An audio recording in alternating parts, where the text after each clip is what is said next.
certain part of the world, people go through suffering for extraordinarily long period of time.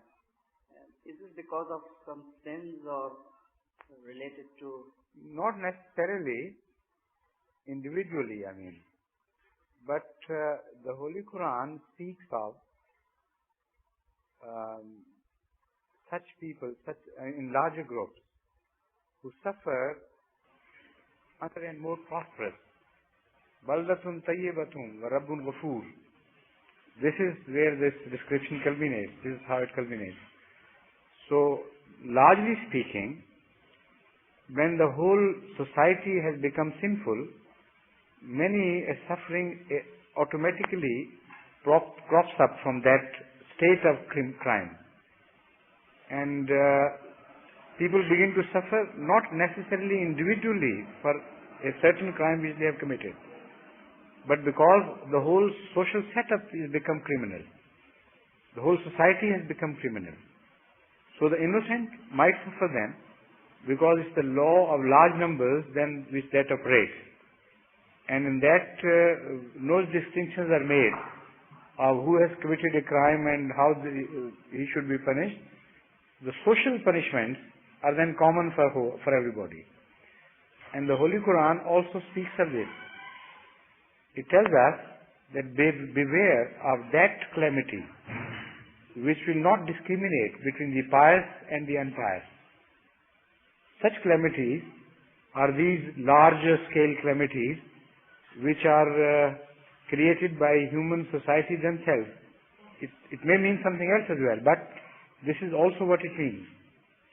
For instance, the suffering here in Britain and other parts of Europe and other Western societies, if you analyze them, a great majority of those sufferings are caused by human evils. Despite the fact that they are prosperous, they are well-to-do societies, they have no reason to indulge in crime. That is to say, no compulsion. Like in some poor societies, people are compelled to indulge in some crime, although still you can't justify that, but there is some reason somehow. Somebody is poor, dying of hunger, if he steals a few things, somehow it can be justified, a little bit at least. But in such rich societies, prosperous societies, where Allah has provided them with everything, most of the crimes committed here are unnecessary crimes. And most of the evils faced by the society of today here is because of man-made situations. And when these crimes go beyond a certain limit, then the whole society begins to suffer, and then you can't discriminate between the innocent person and a criminal person. The suffering may be shared by an innocent person, and an evil person may remain scot-free for a while, but as a whole, the whole society begins to suffer.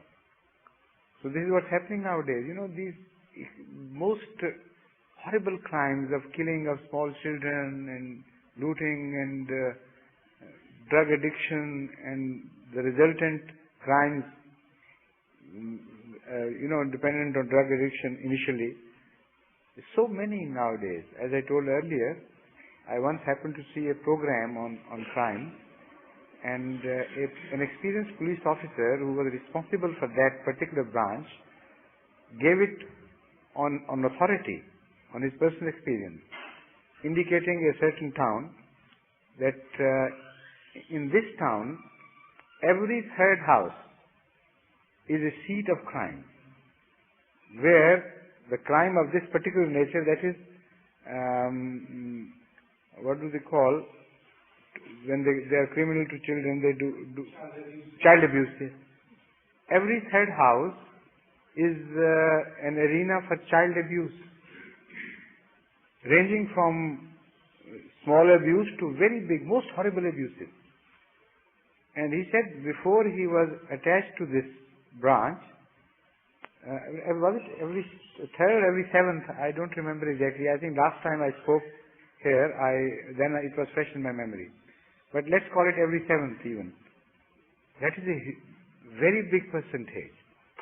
Every 7th house being a seat of unseen crime, of child abuse.